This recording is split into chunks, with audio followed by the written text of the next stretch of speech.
ಹೆಂಡತಿ ಹೊಡೆದ್ಲು ಅಂತ ಹೇಳಿ ಪೊಲೀಸ್ ಸ್ಟೇಷನ್ ಮೆಟ್ಲು ಹತ್ತಿದ್ದಾರೆ ನಟ. ಯಾರೀ ನಟ? ಯಾರು ಹೊಡೆದಿದ್ಯಾರು? ಏನಾಗಿದೆ ಕೇಸು? ಯಾವ ಪೊಲೀಸ್ ಸ್ಟೇಷನ್ ಅಲ್ಲಿ? ನೋಡೋಣ. ಶಿವಾಜಿ ಸುರತ್ಕಲ್ ಚಿತ್ರದ ಸಹನಟನಿಂದ ಈಗ ಪತ್ನಿಯ ವಿರುದ್ಧ ದೂರು ದಾಖಲಾಗಿದೆ. ನನ್ನನ್ನು ಶಂಕಿಸಿ ಪತ್ನಿ ಹಲ್ಲೆ ಮಾಡಿದ್ದಾಳೆ ಅಂತ ದೂರನ್ನ ಕೊಟ್ಟಿದ್ದಾರೆ. ಹಲ್ಲೆ ನಡೆಸಿದ್ದಲ್ಲದೆ ಗೂಂಡಾಗಳನ್ನ ಕರೆಸಿ ಕೊಲ್ಲೋದಾಗಿಯೂ ಕೂಡ ಬೆದರಿಕೆಯನ್ನು ಹಾಕಿದ್ದಾರೆ ಅನ್ನುವಂಥ ಆರೋಪ. ಪತ್ನಿಯ ಕಾಟ ಕೊಟ್ಟಿದ್ದಾಳೆ ಅಂತ ಪೊಲೀಸ್ ಠಾಣೆ ಮೆಟ್ಟಿಲೇರಿದ್ದಾರೆ ಪತಿ. ಗಿರಿನಗರ ಪೊಲೀಸ್ ಠಾಣೆಯಲ್ಲಿ ದೂರನ್ನ ನಟ ದಾಖಲಿಸಿರೋದು. ಪತ್ನಿಯಿಂದಲೂ ಕೂಡ ಅತ್ತೆ ಮಾವನ ವಿರುದ್ಧವೂ ಕೂಡ ದೂರು ದಾಖಲಾಗಿದೆ. ಪತಿ ಮತ್ತು ಅತ್ತೆ ಮಾವನ ವಿರುದ್ಧ ವರದಕ್ಷಿಣೆ ಕಿರುಕುಳವನ್ನ ಧನುಷ್ ರಾಜ್ ಪತ್ನಿ ಹರ್ಷಿತಾ ಈಗ ದಾಖಲು ಮಾಡಿರೋದು.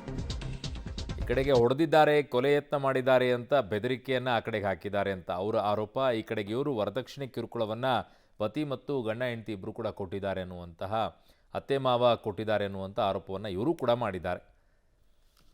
ಗಂಡ ಹೆಂಡತಿ ಜಗಳ ಉಂಡು ಮಲ್ಕೋ ತನಕ ಅಂತ ಇರುತ್ತೆ, 4 ಗೋಡೆಗಳ ಮಧ್ಯೆ ಇರಬೇಕು ಅಂತಾರೆ. ಬಟ್ ಇಲ್ಲಿ ಅದು ಯಾವ ವಿಚಾರಕ್ಕಾಗಿದೆಯೋ ಗೊತ್ತಿಲ್ಲ. ಇವ್ರು ಹೇಳ್ತಾ ಇರುವಂಥದ್ದು ನನ್ನನ್ನು ಶಂಕಿಸಿ ಈ ರೀತಿಯಾಗಿ ಹಲ್ಲೆ ಮಾಡಿದ್ದಾಳೆ ಅಂತ.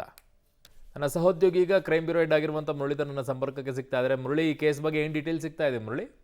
ಅರುಣ್, ಏನಂದ್ರೆ ಗಂಡ ಹೆಂಡತಿ ಇಬ್ರು ಕೂಡ ನಿರಂತರವಾಗಿ ಜಗಳನ ಆಡ್ಕೊಳ್ತಾ ಇರ್ತಾರೆ. ಜಗಳನ ಆಡ್ಕೊಳ್ಳುವಂತ ಸಂದರ್ಭದಲ್ಲಿ ಆತನಿಗೆ ಸಾಕಷ್ಟು ಮಾನಸಿಕ ಮತ್ತು ದೈಹಿಕ ಕಿರುಕುಳವನ್ನ ಆಕೆ ಕೊಡ್ತಾ ಇದ್ದಾಳೆ ಅಂತ ಹೇಳಿ ಪೊಲೀಸ್ ಠಾಣೆ ಮೆಟ್ಟಿಲೇರಿರುವಂತದ್ದು. ಅಂದ್ರೆ ಗಿರಿನಗರ ಪೊಲೀಸ್ ಠಾಣೆಗೆ ಈತನೇ ಹೋಗಿ ಧನುಷ್ ಹೋಗಿ ಒಂದು ದೂರನ ಕೊಡ್ತಾನೆ. ದೂರನ ಕೊಡುವಂತ ಸಂದರ್ಭದಲ್ಲಿ ನನ್ನ ಪತ್ನಿ ನನಗೆ ದೈಹಿಕವಾಗಿ ಕಿರುಕುಳವನ್ನ ಕೊಡುವಂತದ್ದು, ಜೊತೆಗೆ ಹೊಡಿತಾ ಇದ್ದಾಳೆ ಅಂತ ಹೇಳಿ ಕೂಡ ದೂರನ ಕೊಡ್ತಾನೆ. ದೂರನ ಕೊಟ್ಟ ಬಳಿಕ ಆಕೆಯು ಕೂಡ ವರದಕ್ಷಿಣೆ ಕಿರುಕುಳ, ಯಾಕೆಂದ್ರೆ ಆಕೆ ಪ್ರತ್ಯಾರೋಪನ ಮಾಡುವಂತ ಸಂದರ್ಭದಲ್ಲಿ ಧನುಷ್ ಮತ್ತು ಗಂಡನ ತಂದೆ ತಾಯಿ ಏನಿದ್ರು ಅವರಿಬ್ಬರು ಕೂಡ ಟೋಟಲ್ 3 ಜನ ಕೂಡ ನನಗೆ ವರದಕ್ಷಿಣೆ ಕಿರುಕುಳವನ್ನ ಕೊಡ್ತಾ ಇದಾರೆ.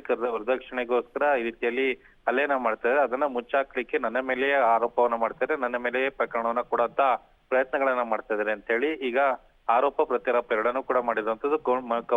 ಕಂಪ್ಲೇಂಟ್ ಮತ್ತು ಕೌಂಟರ್ ಕಂಪ್ಲೇಂಟ್ ಎರಡೂ ಕೂಡ ಈಗ ಪೊಲೀಸ್ ಠಾಣೆಯಲ್ಲಿ ಪ್ರಕರಣ ದಾಖಲಾಗಿದೆ. ಪ್ರಕರಣ ದಾಖಲಾಗಿ ಪೊಲೀಸರು ತನಿಖೆಯನ್ನು ಮುಂದುವರಿಸ್ತಿದ್ದಾರೆ. ವರದಕ್ಷಿಣೆ ಕಿರುಕುಳಕ್ಕೆ ಸಂಬಂಧಪಟ್ಟಂತೆ ಪ್ರತ್ಯೇಕ ಪ್ರಕರಣ, ಜೊತೆಗೆ ಈತನ ಮೇಲೆ ಹಲ್ಲೆ ನಡೆದಿರುವಂತಹ ಪ್ರಕರಣ ಏನಿತ್ತು ಅದಕ್ಕೂ ಕೂಡ ಪ್ರತ್ಯೇಕ ಪ್ರಕರಣ, ಎರಡನ್ನೂ ಕೂಡ ಪ್ರತ್ಯೇಕವಾಗಿ ಪ್ರಕರಣವನ್ನು ದಾಖಲು ಮಾಡಿಕೊಂಡು ಈಗ ತನಿಖೆಯನ್ನು ಮುಂದುವರಿಸಿರುವಂತದ್ದು. ಅರುಣ್. ಓಕೆ ಮುರಳೀಧರ್, ನಿಮ್ಮೆಲ್ಲ ಮಾಹಿತಿಗೆ ಧನ್ಯವಾದಗಳು.